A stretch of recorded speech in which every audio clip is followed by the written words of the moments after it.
Salut tout le monde, on est au mois de juillet et on se retrouve tous pour une nouvelle vidéo de Transparence. Alors, le thème de ce mois-ci, c'est la taille. Personnellement, j'ai pas énormément de choses à dire sur la taille. Au début, lors de ma prise de conscience en tant que transgenre FTM, j'avais un peu de mal avec ma taille, parce que je fais 1m64, donc je suis pas un nain, mais comparé à certains de mes potes, je suis vraiment un nain. Donc genre, mon pote d'enfance par exemple, il doit faire genre 1m75, 1m80. Mais franchement c'était au tout début parce que genre je me disais que je passais pas et franchement je passais pas du tout. Et du coup bah ça, plus ma taille, plus ma voix, enfin bref vous connaissez un peu le topo. Donc du coup ouais je complexais. Après bon, ça m'a pris 1 ou 2 mois je crois, surtout l'été en fait. Et du coup après c'est passé, genre aujourd'hui je m'en fous complètement, je pense jamais à ma taille. Même plutôt je fais de l'autodérision, genre je suis vers des filles plus grandes ou alors vers des potes et je les regarde et je fais merde, je suis vraiment un nain. Voilà quoi, franchement je m'en fous complètement. Bon après genre si la fille elle fait 2 mètres de haut, ça devient un peu plus chaud parce que là vraiment j'ai l'impression d'être un nain. Mais sinon franchement ça passe, j'ai pas de soucis avec ma taille, donc franchement ça a évolué, ça m'a un peu complexé et aujourd'hui je suis super à l'aise avec ça, donc il n'y a aucun souci. En fait, je me rends compte que mon binder il dépasse, c'est super moche. Du coup, vu que j'ai pas grand chose à dire sur ce thème, j'ai décidé de jouer un peu le journaliste et j'ai décidé d'aller à la rencontre d'autres personnes trans, FTM et MTF et également à la rencontre des non-binaires, gender fluides, voilà, toutes ces personnes qui peuvent se sentir concernées par la taille vis-à-vis de leur identité de genre. Donc j'ai trouvé ça intéressant d'avoir des avis d'un peu tout le monde et de voir comment on pouvait avoir un rapport avec notre taille, qu'on soit complexé, pas complexé, qu'on soit devenu complexé au fil du temps ou inversement, qu'on le vit super bien. Enfin voilà, j'ai trouvé ça intéressant et du coup bah let's go.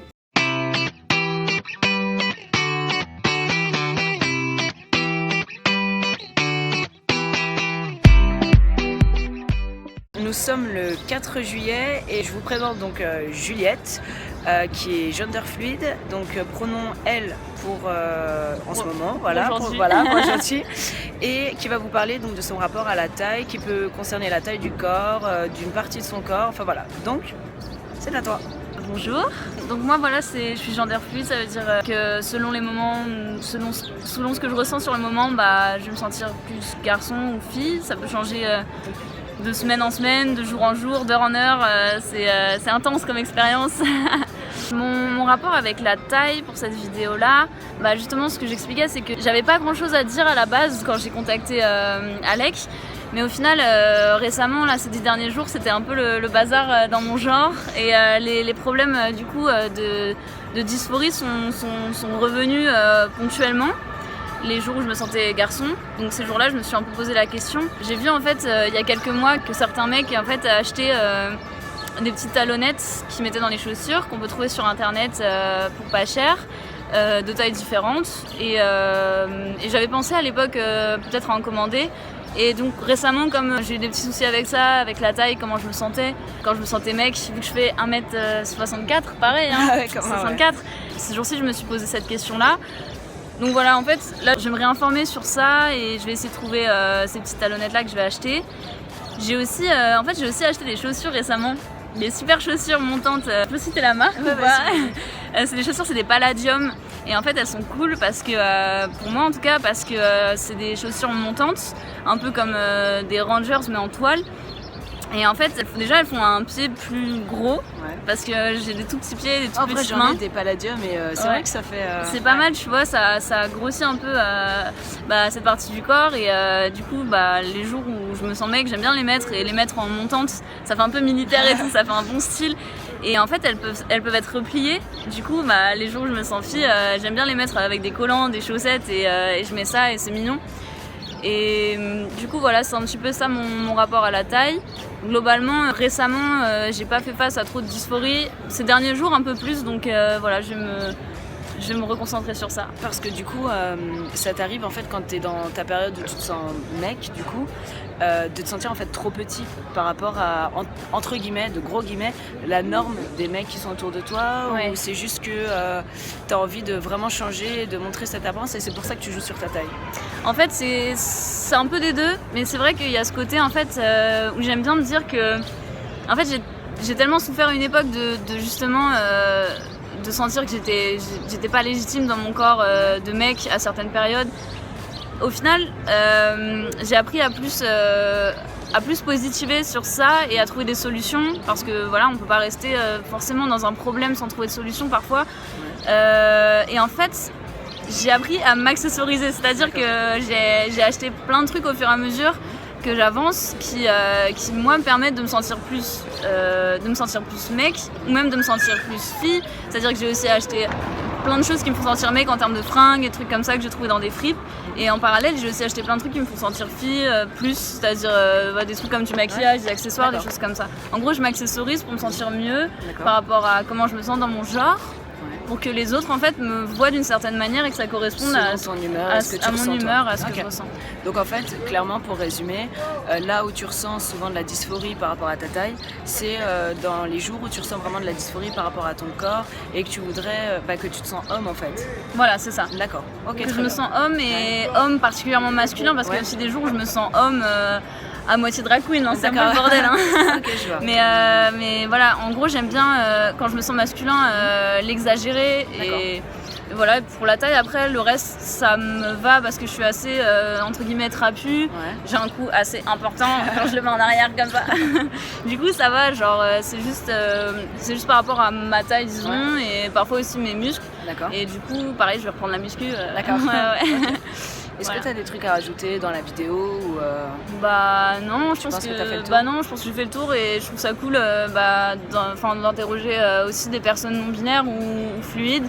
Je trouve ça cool parce on n'est pas forcément très visible, mais ça c'est vrai apporte au moins justement un peu de visibilité et ça permet aussi à ces personnes-là de s'exprimer sur des thèmes en fait qui ne concernent pas que nous FTM mais aussi les autres justement, les MTF, les non-binaires, les genderfluides, tout ça. Donc, c'est exactement ça. Ça permet de se sentir aussi plus pas seulement plus légitime dans la cause trans forcément, mais juste tout simplement de sentir qu'on appartient aussi à un groupe et qu'on a des choses en Que vous commun, êtes qu'on pas peut seul, partager, qu'on n'est pas seul du coup entre les personnes binaires et les personnes trans, et qu'on peut se rattacher à tout le monde en fait et qu'on peut partager avec tout le monde. Ça c'est chouette. super, en tout cas merci de ta participation Bah merci à toi. et puis bonne continuation. Ouais, merci beaucoup. À bientôt. Donc on est le 6 juillet. Non, en plus j'ai 2 jours de retard pour ma vidéo. Donc je vous présente Charlie qui va nous parler en fait de son rapport à sa taille, s'il a été un jour complexé ou non, si ça a changé et voilà un peu comment il voit son quotidien entre guillemets par rapport à sa taille. Du coup, moi je trouve que ça va. Enfin, je fais 1m75 environ, donc j'ai jamais eu trop de problèmes. Et après, je peux toujours. Je suis pas totalement bien quand je vois toujours des filles qui sont vachement plus grandes que moi ou qui font 1m80. Je me dis pourquoi pas moi. Mais sinon, globalement, ça va. J'ai jamais eu de problème.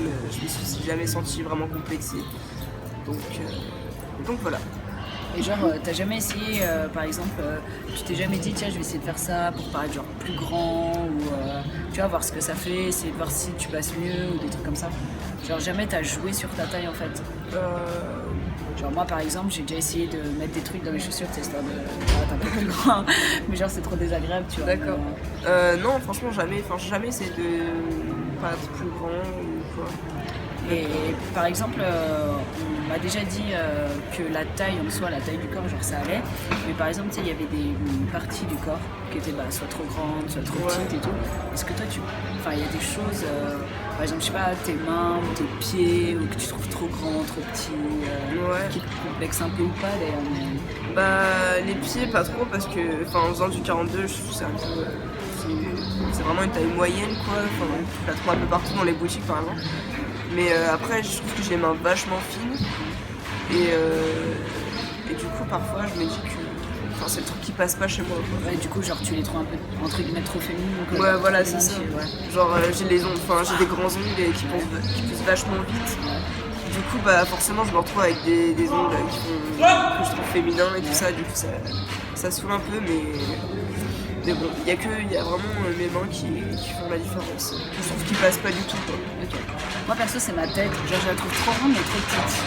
D'accord. Genre ça, non mais ça me complexe, non mais genre quand je vois mes potes mecs et tout, tu vois, genre ils essayent tous mes casquettes et ils sont là en mode mais t'as une toute petite tête. Ouais, et moi tout, pareil. donc, c'est un peu chiant, mais sinon franchement non mais moi genre je veux bien, mais t'as des plus grandes mains que moi en fait. Ouais. Non mais regarde-moi ça c'est trop bref. Donc est-ce que t'as genre je sais pas un truc à rajouter vis-à-vis de la taille, d'un truc un truc à dire ou je sais pas, un conseil ou tu vois un truc que tu voudrais partager quoi. Ouais. Bah, je sais pas, je dirais que par la taille, il y a de tout. Enfin, dans le monde, il y a vraiment des mecs petits, des mecs grands, des mecs avec des petites têtes, des petites mains, des petits pieds.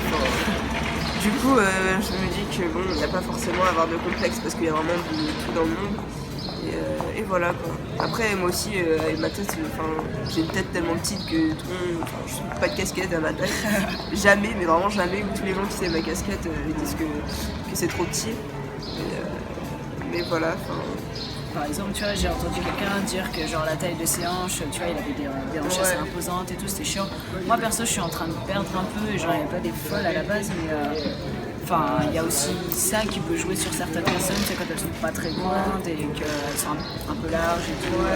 C'est un peu, mais au final, je me suis rendu compte qu'il y avait des mecs des mecs cis qui avaient des hanches mais abusées quoi, des grosses hanches. Donc en fait, ça a arrêté de me complexer sur mes hanches. Ouais, moi aussi, j'ai déjà vu ça et du coup je me dis bon, il y a un peu de tout et que on n'est pas, c'est pas forcément parce que t'as des hanches larges que tu passes moins ou tu passes plus. C'est tout. De toute façon, c'est un tout. Hein. Ouais. C'est un tout. Ok. Voilà. Rien d'autre à rajouter? Non, je crois que ça va. je me regarde comme ça pour. Ouais. Non, mais je pense que ça va niveau taille, ça devrait aller. Ok. Bah, en tout cas, merci de ta participation. Et bah de rien.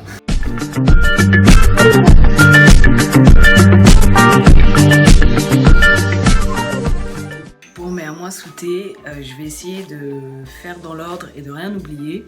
Parce que un mois, c'est court, c'est long en même temps et il se passe plein de trucs. Donc, pour commencer, ma première injection, je l'ai fait le 28 mai 2016. Donc, il y a un peu plus d'un mois maintenant. Par mon amie d'enfance qui est infirmière. Donc, big up à elle. Concernant l'injection elle-même, j'ai absolument rien senti. Donc aujourd'hui, je suis à 2 injections puisque je suis passée à 1 injection toutes les 3 semaines.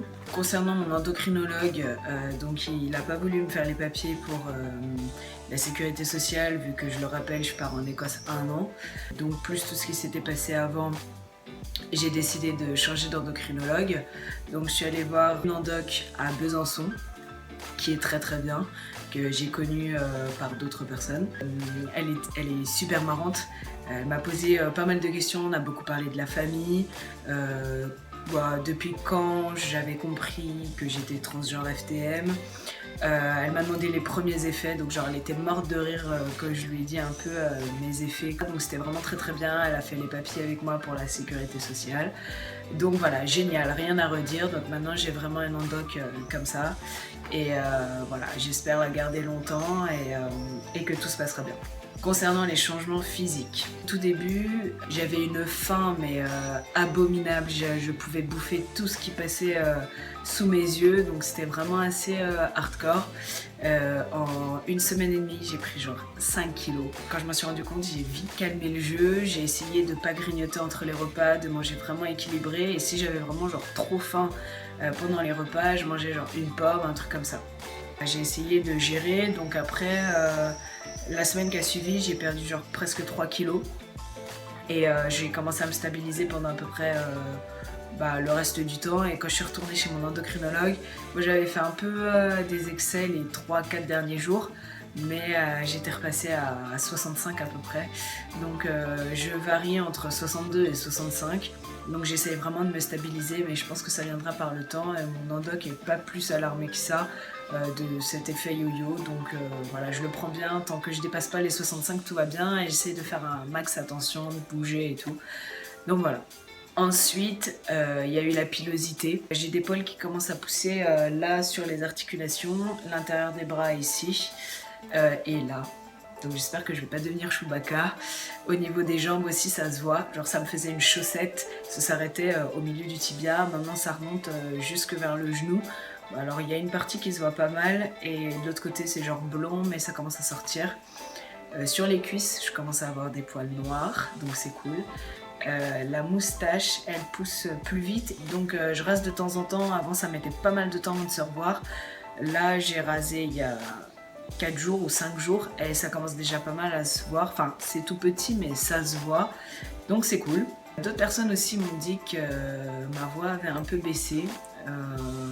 Moi je trouve pas forcément. Quand j'essaye de crier fort, j'arrive à un moment où j'ai presque plus de voix. On va essayer.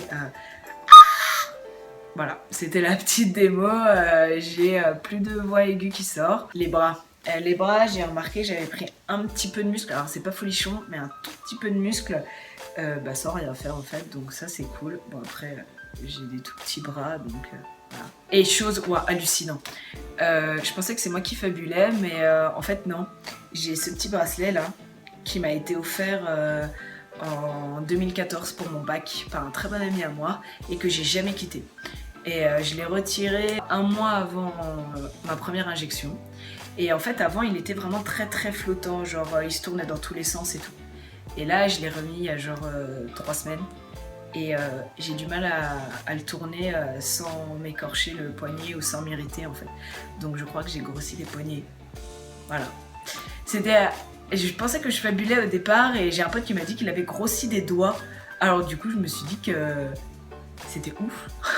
Mais j'espère que je vais pas trop grossir. Bon après j'ai de la marge parce que j'ai 2 boutons donc je peux le ragrandir. Mais voilà, ce serait con que je puisse plus le mettre quoi. Bon, j'avoue, il y a eu un petit changement dans la vidéo, c'est parce que j'ai pas fini ma vidéo avant d'aller à Paris et donc d'interroger tout le monde. Mais je tenais à vous dire 2-3 petits trucs du coup. Pendant ma semaine à Paris, j'ai mué vraiment comme une merde. Max et Alexei notamment peuvent en témoigner, j'avais vraiment une voix de merde qui est assez partie en couille. Je sais pas du coup si sur la vidéo ça change quelque chose, donc vraiment j'ai la voix qui commence à muer. Dès que je rigole j'ai plus de son qui sort.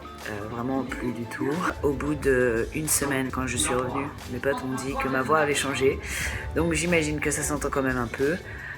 J'ai plus besoin de forcer dessus ou à peine pour que ça passe, donc ça c'est cool. Je tenais à le préciser.